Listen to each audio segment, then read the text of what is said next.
कहानी का सरनामा है वेदन कईए किस। बाबा फरीद जी की लायर वेदन कईए किस। एक तो आ छोटी बहू जरा टेके नहीं बैठन देंदी, कदे ए लिया दो, कदे ओ आ बिंद कुछ चैन नहीं है, कदे वो भी दिन सन मैनू किसी किस्म की कोई मासा फिक्र नहीं सी आउंदी। सौखे दिन लंघते जाते सन, पर ए नित दी टर्टर ये हर वेले बच्चों या अपने खसम सामने मैनू कोसदी रहू कि असी तुहानू खाण नू नहीं देंदे, चंगा पहनने नू नहीं देंदे, फिर इंज वखरे होण दीयां गल्लां क्यों करदे हो कि असी तुहाडे कुछ नहीं लगदे, साडा कोई हक नहीं तुहाडे ते। मेरा वस नहीं चलदा, नहीं तो मैं पटाक देनी उस वेले उहदे मूँह ते आख दियां, हाँ कुछ नहीं लगदे मेरे। कोई इउं अपने माता पिता नाल करदा है, अपना माँ प्यो आउंदा है तो किंज विश विश जाती है, कदे ए लिया दो, कदे ओ। मेरी वारी ढिड च सूल पै जांदा है, कुछ खाण या पीवन नूं मंग लवां ते अगों भौंकना छो देंदी, अजे हुणे तो खादा सी हुण फिर मंग रहे हो। तुहानूं पता भी है काम भी अजकल बंद पे ने, बस खाना ही सौखा है, कमाउणा बहुत औखा। अपने पुत्त कोलों पुछ के वेखो की भाव विकदी है। खबरे क्यों मैनू अक्सर तू याद आ जाती है। इस गल्ले तू बहुत सियाणी से बख्तावरे। तू कई बार मैनू आख्या भलिया लोका जिउंदी जाने कुछ भी बालों के नामे ना लवाई। ऐ तो हूड़ मत ने, रब जाने अगों नौहां किंज दियां मत्थे लगन। मैं ही भुलक्कड़ सां। मैं सोचिया कित्थे जवाक मेरे मगरों आपस में लड़ते मरते रहणगे, क्यों ना पसूड़ी मुका दियां। सो मैं कंडा ही कढ़ दिता। मैं आप तहसीलदार दे पेश हो के सारा भौएं भांडा पुत्रां दे नामे लवा आया। तू मैनू बहुत रोकिया भगवान ने, पर मैं अगे किसी दी कदे सुनियो कदे। बस उत्थे ही साडे मंदे दिन शुरू हो गए। मैं तो विचारिया सी निक्के दा कारोबार वावा है, उंज भी उहदी घर वाली मेरी सकी भतीजी है। सोचिया कुछ होर नहीं तो अपना खून है, कुछ दीद लिहाज तो करूँ। पर इस चंदरी ने तो सारी उम्र आती चाई रखी। तैनू चेते होना उदों अजे मेरा टीबी का ट्रीटमेंट चल रहा सी। मैं डॉक्टर तो वापसी ते बालों लई आलू बुखारा लैंदा आया। उस विचों 2 दाने मैं तेरे लिए रख बैठा कि तू आउंदी है तो मैं तैनू अपने हत्थी खवा देना। उस वेले तू बोबी नू चुप करा रही से। खबरे केड़ा भैड़ा वेला सी ओ। इन्हें मैनू एक आलू बुखारे का दाना तेरे मूँह च पाउंदियां वेख लिया। ऐ ते इंज गज्जी जिवें किधरे बरसात के मौसम में बदल गजदे ने। ऐ की कर रहे हो तुसीं? इस तो बच्चे की तासर लैणगे, चिट्टा झाटा कुछ तो शर्म करो ना। असी केड़ा कोई भैड़ कर रहे सा। मैं पलो पली विच झुरदा जा रहा सा। जे किधरे उस वेले धरती वेल दे देंदी तो मैं निगर जाना सी, ते मेरे नाल शायद तू ही। उस तो अगले दिन जदों मैं पिंकी नूं स्कूलों वापस लैके परतिया तो तू कॉरीडोर विच परोली फेर रही से। मेरा दिल पसीज गया। इस तो पहला कि मैं कुछ आखदा ये खबरे किधरों आण धमकी। अज राणो नहीं आई, मैं ही आंटी होरां नूं आख्या तुसीं बोबी मैनू फड़ा के जरा घर दी झाड़ पूंछ कर दिओ। इहदी आवाज़ हथौड़े की तरह अज भी मेरे दिमाग ते चोटा मारदी है। मैं तो सारी हयाती अपने घर विच तैनू राणियां वांगू रखिया, सवाए रिन्हण पकाण दे कदे किसी शै नूं हथ नहीं सी लाउण दिता। ते किंज दा कलैणा वक्त आ गया। राणो ते मुड़ कदे ना आई, पर मेरे पाप की सज़ा तेरे हिस्से विच आ गई। तू हरनियां की तकलीफ विच होंदियां भी हमेश घर के काम कार विच रुझी रहिंदी, उफ तक ना करदी। तू सवखते उठ के झाड़ू पूंजा करके कुरान पढ़न बह जाती। मैं उठदा तो तू मैनू भी चाह पानी देवनदार करदी। कदे कदे जी करदा है पिंड चला जावां, पर फिर सोचदा उत्थे हुण कौन है मेरा, निरियां मिट्टी दियां ढेरियां। वैसे भी तैनू तो सारा पता, पिंड नाल मेरा वास्ता शुरू तो ही वाजबी जिहा रहा है। बस किधरे ईद शबरात या फिर अर्ग मर्ग ते आवन जावण ही हुंदा सी। उंज भी उदों अजे अब्बा जी जिउंदे सन, ज़्यादातर वो ही शरीके बरादरी दियां फूड़ियां ते विआह भुगतान विच अगे अगे हुंदे सन। उंज भी ये उन्हां दा पसंदीदा काम सी ते 4 जीआं विच बह के गप्पां मारन वाला काम बखूबी जाणदे सन। इस विच वो चौखे खुश भी रहिंदे सन, पर फिर भी नेड़ले रिश्तेदारां विच आवाजाही रखनी पैंदी है। अखे मिलदियां दे अंग साख ने ते वांदियां दे खूह। उन्हां हमेशा आखना पतिंदरो अज किसे दे जाओगे तो कल कोई तुहाडे वड़ू। जे कदे साल छमाही पिंड चले भी जाना ਤੇ ਮਾਂ ਨੇ ਫਿਸ ਪੈਣਾ, ਚੰਦਰਿਆ ਮਹੀਨੇ ਪਿੱਛੋਂ ਆ ਕੇ ਮਿਲ ਹੀ ਜਾਇਆ ਕਰ। ਮਾਂ ਦਾ ਨਿੱਘ ਵੇਖ ਕੇ ਕਈ ਵਾਰ ਮੇਰਾ ਗਿੱਚ ਭਰ ਆਉਂਦਾ ਰਿਹਾ ਹੈ। ਮੈਂ ਸੋਚਣਾ ਇਹ ਉਹੀ ਔਰਤ ਹੈ ਜਿਹਨੇ ਪੂਰੇ 28 ਵਰੇ ਕਦੇ ਵੀ ਮੈਨੂੰ ਆਪਣੀ ਅੱਖੋਂ ਪਰੋਖੇ ਨਹੀਂ ਸੀ ਹੋਣ ਦਿੱਤਾ। ਉਦੋਂ ਕਿੰਨਾ ਹੇਜ ਸੀ ਮੈਨੂੰ ਲਾਹੌਰ ਆਣ ਕੇ ਕਿਸੇ ਫਰਮ ਵਿੱਚ ਕੰਮ ਕਰਨ ਦਾ, ਕਮਾਉਣ ਦਾ, ਜ਼ਿੰਦਗੀ 'ਚ ਅੱਗੇ ਵਧਣ ਦਾ। ਇਸ ਸਿਲਸਿਲੇ ਵਿੱਚ ਮੈਂ ਯਾਰਾਂ ਦੋਸਤਾਂ ਦੀ ਵੇਖਾ ਵੇਖੀ ਲਾਹੌਰ ਸੈਟਲ ਹੋਣ ਲਈ ਕੀ ਕੁਝ ਨਹੀਂ ਕੀਤਾ। ਉਹ ਕਿਹੜੀ ਥਾਂ ਹੈ ਜਿੱਥੇ ਮੈਂ ਨੌਕਰੀ ਲਈ ਅਰਜ਼ੀ ਨਹੀਂ ਪਾਈ। 2-3 ਵਾਰ ਤੇ ਗੱਲ ਬਣਦੀ ਰਹਿ ਗਈ। ਉਦੋਂ ਮੈਨੂੰ ਇੰਜ ਲੱਗਦਾ ਸੀ ਕਿਉਂ ਜੇ ਮਾਂ ਇਸ ਹੱਕ ਵਿੱਚ ਨਹੀਂ ਹੈ ਕਿ ਮੈਂ ਕਿਧਰੇ ਆਪਣੇ ਘਰੋਂ ਦੂਰ ਜਾ ਕੇ ਕੰਮਕਾਰ ਦੇ ਸਿਲਸਿਲੇ 'ਚ ਧੱਕੇ ਠੇਡੇ ਖਾਂਦਾ ਫਿਰਾਂ, ਸ਼ਾਇਦ ਰੱਬ ਦੀ ਰਜ਼ਾ ਵੀ ਇਹਦੇ ਵਿੱਚ ਹੀ ਹੈ। ਉਸ ਵੇਲੇ ਮੈਨੂੰ ਜਾਪਦਾ ਸੀ ਕਿ ਮੈਂ ਪਿੰਡ ਵਿੱਚ ਐਵੇਂ ਅਨਪੜ੍ਹ ਤੇ ਝਟਕੇ ਲੋਕਾਂ ਵਿੱਚ ਫਜ਼ੂਲ ਆਪਣੇ ਹੱਡ ਗਾਲ ਰਿਹਾ। ਪਰ ਫਿਰ ਮੇਰੀ ਜਿਵੇਂ ਲਾਟਰੀ ਨਿਕਲ ਆਈ। ਸਰਕਾਰੀ ਨੌਕਰੀ ਮਿਲਦਿਆਂ ਹੀ ਜਦੋਂ ਪਹਿਲੀ ਪੋਸਟਿੰਗ ਕਸੂਰ ਹੋਈ ਤੇ ਘਰ ਦੇ ਸਭ ਜੀਆਂ ਨੂੰ ਜਿਵੇਂ ਚਾਅ ਚੜ੍ਹ ਗਏ। ਅੱਬਾ ਜੀ ਬੜੇ ਫਖਰ ਨਾਲ ਆਪਣੇ ਯਾਰਾਂ ਬੇਲੀਆਂ ਵਿੱਚ ਸ਼ੇਖੀਆਂ ਮਾਰਨ ਵੇਲੇ ਜ਼ਰਾ ਨਾ ਝਿਜਕਦੇ, ਉਹ ਲੋਕੋ ਉਹ ਮੇਰਾ ਵੇਲੜ ਅਫਸਰ ਭਰਤੀ ਹੋ ਗਿਆ ਹੈ। ਅਚਨਚੇਤ ਭੈਣਾਂ ਭਰਾਵਾਂ ਦੇ ਮਨ ਵਿੱਚ ਵੀ ਕੁਝ ਮੋਤਾ ਹੀ ਮੋਹ ਜਾਗ ਪਿਆ। ਸ਼ਾਇਦ ਉਦੋਂ ਉਹਨਾਂ ਨੂੰ ਲੱਗਦਾ ਸੀ ਕਿ ਮੈਂ ਉਹਨਾਂ ਨੂੰ ਉਸ ਦਲਦਲ ਵਿੱਚੋਂ ਕੱਢ ਸਕਦਾ ਜਿੱਥੇ ਆਮ ਹਾਲਾਤ ਵਿੱਚ ਸਾਡਾ ਸਾਹ ਲੈਣਾ ਵੀ ਔਖਾ ਹੋਇਆ ਸੀ। ਅੱਬਾ ਜੀ ਨੇ ਘਰ ਦਾ ਮਾਹੌਲ ਸ਼ੁਰੂ ਤੋਂ ਘੁਟਵਾਂ ਰੱਖਿਆ ਹੋਇਆ ਸੀ। ਇਹ ਨਹੀਂ ਖਾਣਾ, ਉਹ ਨਹੀਂ ਪੀਣਾ, ਇੰਨੇ ਵਜੇ ਘਰ ਆਉਣਾ, ਇੰਨੇ ਵਜੇ ਨਿਕਲਣਾ ਹੈ, ਕਿਸ ਵੇਲੇ ਦੁਕਾਨ ਤੇ ਬੈਠਣਾ ਹੈ, ਕਿਸ ਵੇਲੇ ਪੜ੍ਹਨਾ ਲਿਖਣਾ, ਕਦੋਂ ਖੇਡਣਾ ਤੇ ਕਿਸ ਘੜੀ ਲੇਟਣਾ। ਉਹਨਾਂ ਹਮੇਸ਼ਾ ਆਰਡਰ ਦਿੱਤਾ, ਅਗਲੇ ਦੀ ਕੋਈ ਵੀ ਗੱਲ ਸੁਣਿਓ ਸਮਝਿਓ ਬਗੈਰ। ਉਹਨਾਂ ਨੇ ਤਾਂ ਹਮੇਸ਼ਾ ਆਪਣੀ ਮਨਵਾਈ ਹੈ, ਕਦੇ ਅਗਲੇ ਦੀ ਸੁਣੀ ਨਹੀਂ। ਇਸ ਤੋਂ ਪਹਿਲਾਂ ਸਾਡੇ ਸਾਰਿਆਂ ਲਈ ਦਾਦੀ ਦਾ ਆਖਾ ਲੋਹੇ ਦੀ ਲੱਠ ਹੁੰਦਾ ਸੀ ਤੇ ਉਹਦੀ ਮਰਤੋਂ ਮਗਰੋਂ ਇਹ ਫਰਜ਼ ਬਖੂਬੀ ਅਬੂ ਨਿਭਾਉਣ ਲੱਗ ਪਏ। ਤੇ ਫਿਰ ਵੇਖਦਿਆਂ ਕਿੰਨਾ ਕੁਝ ਬਦਲ ਗਿਆ।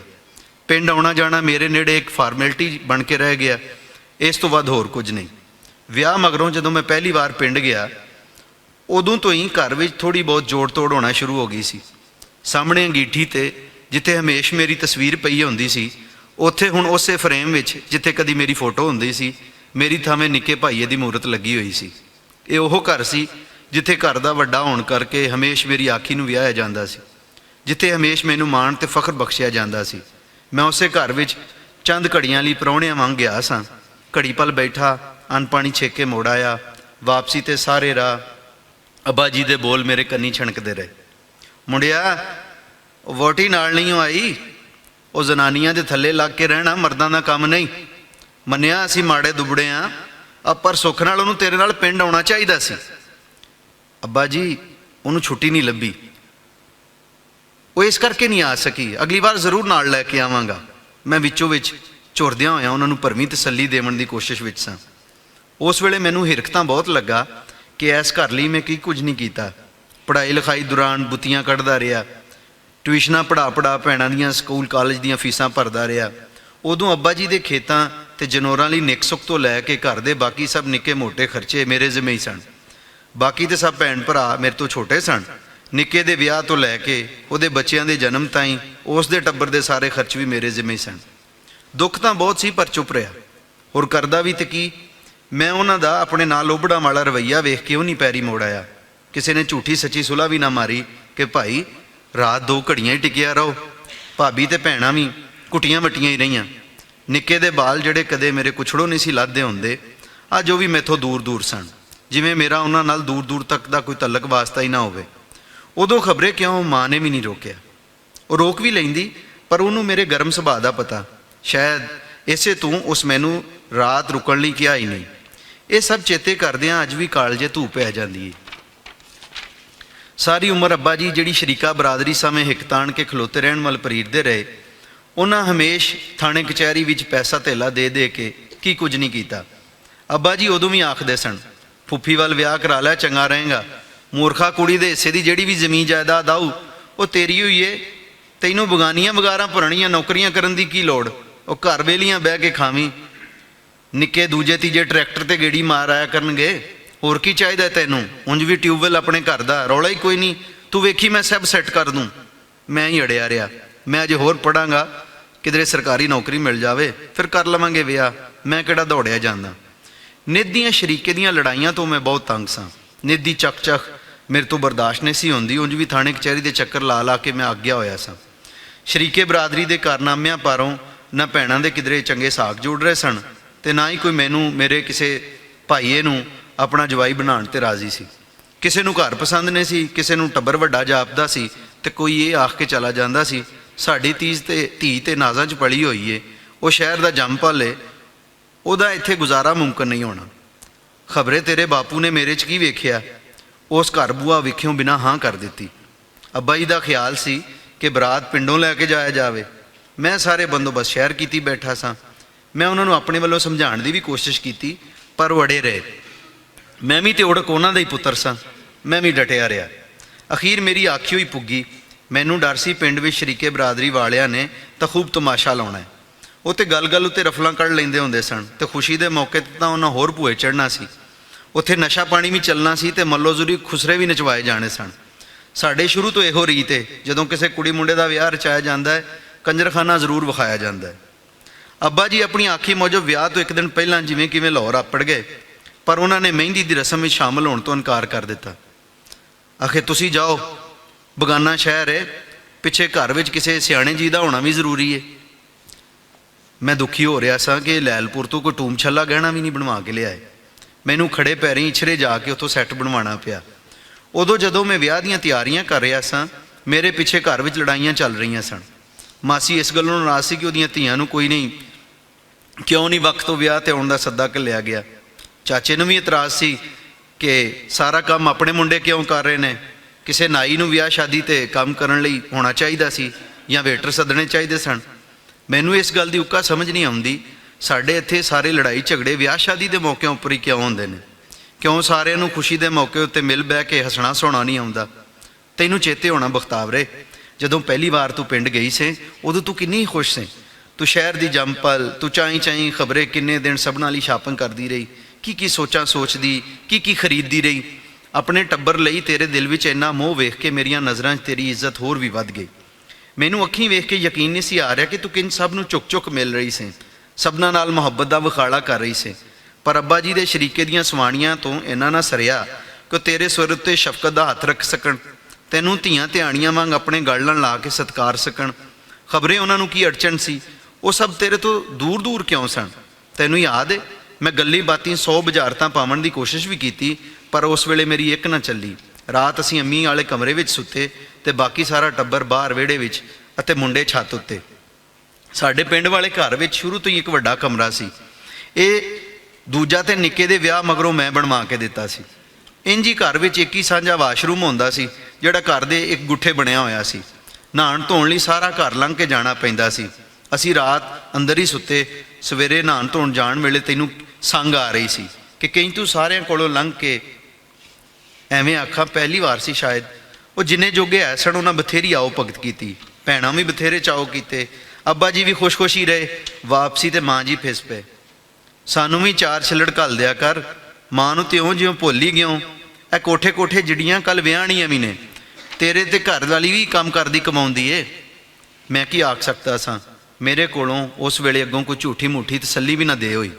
ਵਾਪਸੀ ਤੇ ਸਾਰਾ ਰਾਹ ਤੂੰ ਮੈਨੂੰ ਪੁੱਛਦੀ ਆਈ ਕਿ ਮਾਂ ਜੀ ਤੁਹਾਨੂੰ ਆਪਣੇ ਕੋਲ ਬੁਲਾ ਕੇ ਕੀ ਆਖ ਰਹੇ ਸਨ।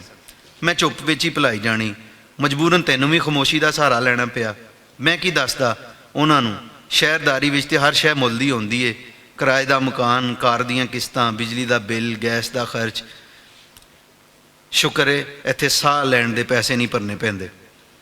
ਉਦੋਂ ਮੈਨੂੰ ਇਹ ਸਮਝ ਨਹੀਂ ਸੀ ਆਉਂਦੀ ਪਈ ਇਹ ਪਿੰਡ ਵਾਲੇ ਸ਼ਹਿਰੀਆਂ ਨੂੰ ਐਡੇ ਅਮੀਰ ਕਿਵੇਂ ਸਮਝ ਲੈਂਦੇ ਨੇ। ਇੱਥੇ ਤੇ ਹਰ ਬੰਦੇ ਪਿੱਛੇ ਟ੍ਰੇਨ ਦੇ ਡੱਬਿਆਂ ਵਾਂਗ ਲੰਮੀ ਕਤਾਰ ਲੱਗੀ ਹੋਈ ਏ, ਜਿਹਨੂੰ ਇਕੱਲਿਆਂ ਇੱਕੋ ਜੀ ਨਹੀਂ ਖਿੱਚਣਾ ਪੈਂਦਾ ਹੈ। ਬਾਕੀ ਦੇ ਨਖੱਟੂ ਤਾਂ ਵਿਹਲਿਆਂ ਬਹਿ ਕੇ ਖਾਵਣ ਦੇ ਆਦੀ ਹੁੰਦੇ ਨੇ। ਸ਼ੁਕਰ ਏ ਇਸ ਪੱਖੋਂ ਹੁਣ ਜਾ ਕੇ ਕੁਝ ਤਬਦੀਲੀ ਵੇਖਣ ਵਿੱਚ ਆ ਰਹੀ ਏ। ਨਵੀਂ ਪੌਦ ਆਪਣਾ ਪੜ੍ਹਿਆ ਲਿਖਿਆ ਵਿਚਾਰ ਰਹੀ ਏ, ਨਹੀਂ ਤੇ ਸਾਡੇ ਤੋਂ ਪਹਿਲਾਂ ਤਾਂ ਇਸ ਬਾਰੇ ਸੋਚਣਾ ਸਮਝਣਾ ਵੀ ਆਰਾਮ ਸੀ। ਮੈਂ ਖਬਰੇ ਕੀ ਗੱਲ ਕਰ ਰਿਹਾ ਸਾਂ। ਤੈਨੂੰ ਤੇ ਪਤਾ ਹੀ ਏ, ਪਿੰਡ ਦਾ ਜ਼ਿਕਰ ਜਦੋਂ ਵੀ ਸ਼ੁਰੂ ਹੋ ਜਾਂਦਾ ਹੈ ਮੈਂ ਬਾਕੀ ਸਭ ਕੁਝ ਭੁੱਲ ਜਾਂਦਾ। ਮੈਨੂੰ ਯਾਦ ਹੀ ਨਹੀਂ ਰਹਿੰਦਾ ਕਿ ਮੈਂ ਕੀ ਕੰਮ ਕਰ ਰਿਹਾ ਸਾਂ ਜਾਂ ਕਿਸੇ ਨੂੰ ਕੀ ਆਖ ਰਿਹਾ ਸਾਂ। ਪਰ ਪਿੰਡ ਦੀ ਹਰ ਸ਼ੈ ਅਣਬਿਣ ਉਂਝ ਦੀ ਉਂਝ ਹੀ ਮੇਰੀਆਂ ਅੱਖਾਂ ਸਾਹਮਣੇ ਆਣ ਖਲੋਂਦੀ ਏ, ਜਿਵੇਂ ਕੋਈ ਫਿਲਮ ਚੱਲ ਰਹੀ ਹੋਵੇ। ਮੇਰਾ ਇੱਕ ਪੁਰਾਣਾ ਜਾਣੂ ਕਹਿੰਦਾ, ਤੈਨੂੰ ਹੁਣ ਵੀ ਜੇ ਕੋਈ ਪਿੰਡ ਦੀ ਕਿਸੇ ਡੰਡੀ ਜਾਂ ਪਏ ਤੇ ਅੱਖਾਂ ਤੇ ਪੱਟੀ ਬੰਨ੍ਹ ਕੇ ਪਾ ਦੇਵੇ ਤਾਂ ਰੱਬ ਦੀ ਕਸਮੇ ਤੂੰ ਆਪਣੀ ਹਵੇਲੀ ਜਾਂ ਘਰ ਕੀ ਚਾਚੇ ਤਾਂ ਇਹਦੇ ਘਰਾਂ ਵਿੱਚ ਵੀ ਅੱਪੜ ਜਾਵੇਂਗਾ। ਮੈਂ ਪਿੰਡ ਨਹੀਂ ਵਸਦਾ, ਸਗੋਂ ਪਿੰਡ ਮੇਰੇ ਅੰਦਰ ਵਸਦਾ ਹੈ। ਮੈਂ ਪਿੰਡ ਨਹੀਂ ਵਸਦਾ, ਸਗੋਂ ਪਿੰਡ ਮੇਰੇ ਅੰਦਰ ਵਸਦਾ ਹੈ। ਪਿੰਡ ਵਿੱਚ ਕੋਈ ਵੀ ਭੇਤ ਜਾਂ ਗੁੱਜਾ ਰਾਜ਼ ਨਹੀਂ ਹੁੰਦਾ। ਉੱਥੇ ਦੀ ਸਾਫ਼ ਸੁਥਰੀ ਆਬੋ ਹਵਾ ਉਥਾਈ ਸਭ ਕੁਝ ਨਿਤਰਿਆ ਤੇ ਸਿੱਧ ਪੱਧਰਾ ਵਿਖਾਲੀ ਦਿੰਦਾ ਹੈ।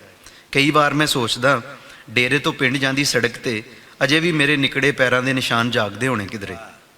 ਪਿੰਡ ਇੱਕ ਸੂਰਜ ਵਾਂਗ ਰੋਜ਼ ਮੇਰੇ ਅੰਦਰ ਤਲੂ ਹੁੰਦਾ ਹੈ ਤੇ ਉਹਦੇ ਕੱਚੇ ਪੱਕੇ ਘਰ, ਬੂਹੇ, ਚੰਨੇ, ਪੱਤੇ, ਰੁੱਖ, ਚਿੜੀਆਂ, ਕਬੂਤਰ, ਜਨੌਰ, ਹਵੇਲੀਆਂ ਤੇ ਉਹਨਾਂ ਨਾਲ ਜੁੜੀਆਂ ਯਾਦਗਿਰੀਆਂ ਮੇਰੇ ਅੰਦਰ ਖੌਰੂ ਪਾਉਂਦੀਆਂ ਨੇ।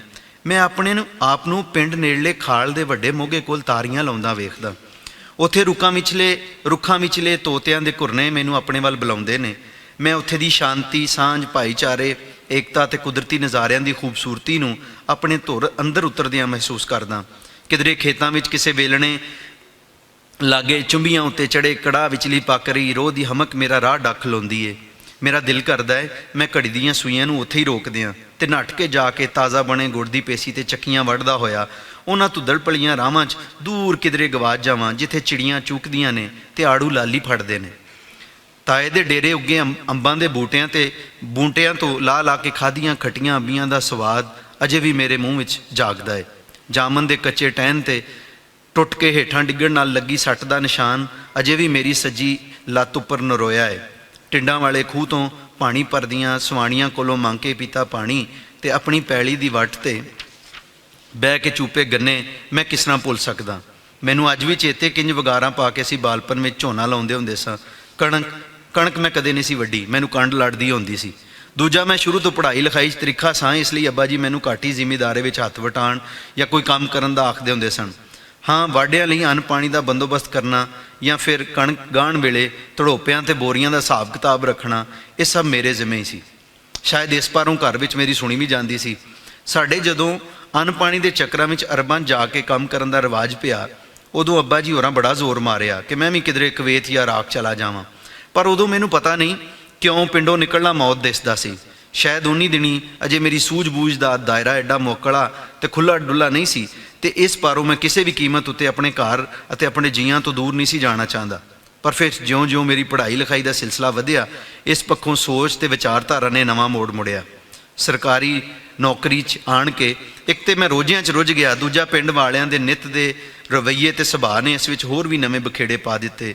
ਇੰਜ ਪਿੰਡ ਮੇਰੇ ਚੇਤੇ ਵਿੱਚ ਤਾਂ ਅੱਜ ਵੀ ਨਕਸ਼ੇ, ਪਰ ਸੋਚਦਾ ਹੁਣ ਕੁਝ ਬਦਲ ਗਿਆ ਹੋਣਾ ਹੈ। ਸ਼ਾਇਦ ਜੀਟੀ ਰੋਡ ਤੋਂ ਪਿੰਡ ਨੂੰ ਜਾਣ ਵਾਲੀ ਸੜਕ ਪੱਕੀ ਬਣ ਗਈ ਹੋਵੇ। ਮੇਰੇ ਹਾਣੀਆਂ 'ਚੋਂ ਖਬਰੇ ਕੋਈ ਜਿਉਂਦਾ ਵੀ ਹੋਊ ਕਿ ਨਹੀਂ। ਪਿੱਛੇ ਜੇ ਆਪਣੇ ਬਾਈ ਘਰ ਬਾਰੇ ਸੁਣਿਆ ਸੀ ਕਿ ਨਿੱਕੇ ਦੇ ਪੁੱਤਰਾਂ ਨੂੰ ਢਾਹ ਕੇ ਨਵੇਂ ਮਕਾਨ ਉਸਾਰ ਲਏ ਨੇ। ਖਬਰੇ ਉਹ ਨਵਾਂ ਘਰ ਕਿਹੋ ਜਿਹਾ ਲੱਗਦਾ ਹੋਊ। ਅੱਜ ਵੀ ਕੋਈ ਪੁਰਾਣਾ ਭੇਤੀ ਮਿਲ ਪਵੇ ਤੇ ਉਸ ਨਾਲ ਦੁੱਖ ਸੁੱਖ ਸਾਂਝਾ ਕਰ ਲੈਣਾ। ਉਹ ਵੀ ਸੁਣ ਲੈਂਦੇ ਨੇ ਖਿੜੇ ਮੱਥੇ। ਮੈਨੂੰ ਲੱਗਦਾ ਹੈ ਤੇਰਾ ਭਾਗਵੰਤ ਸ਼ਹਿਰ ਤੇ ਪਿੰਡ ਦੇ ਰੌਲਿਆਂ 'ਚ ਗਵਾਚ ਗਿਆ ਕਿਧਰੇ ਬਖਤਾਵਰੇ। ਉਹ ਤੇ ਜਿਵੇਂ ਕਿਵੇਂ ਪਿੰਡ ਵਿੱਚੋਂ ਨਿਕਲ ਆਇਆ ਸੀ, ਪਰ ਮੈਨੂੰ ਜਾਪਦਾ ਪਿੰਡ ਉਹਦੇ 'ਚੋਂ ਕਦੇ ਨਹੀਂ ਨਿਕਲਣਾ।